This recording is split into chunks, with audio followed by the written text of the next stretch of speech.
फिर न वह पेड़ वैसा बचता है और न वैसी रात आती है। न होठ रहते हैं और न पंखुड़ियाँ। रूपकों और उपमाओं के अर्थ ध्वनित नहीं हो सकते।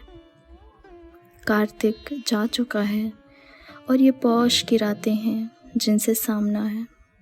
जीवन में रोज़ ऐसा होता है कि कृतज्ञता ज्ञापित कर सकने के क्षण में हम सिर्फ अचंभित रह जाते हैं और फिर वक्त निकल जाता है।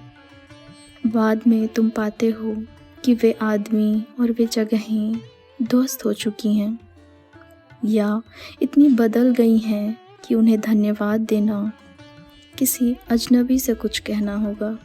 लेकिन इससे हमारे भीतर बसा आभार और उसका वज़न कम नहीं हो जाता।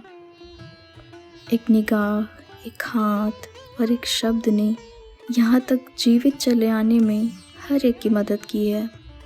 और इतने अचरज हमारे साथ हैं कि दुनिया में स्वाद है। धन्यवाद ना दे सकने की कसक भी साथ चली आती है, जो घेर लेती है किसी मौसम में या टूटी नींद में।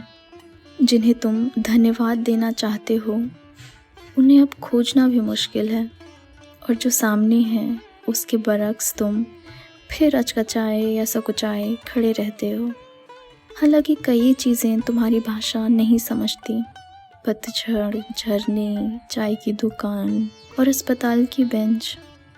लेकिन उनसे तुम्हारा बर्ताव ही बताएगा कि तुम आखिर कहना क्या चाहते हो। शायद इसलिए ही कभी सोच समझकर या अचानक ही तुम उनके कंधे पर अपना सिर रख देते हो।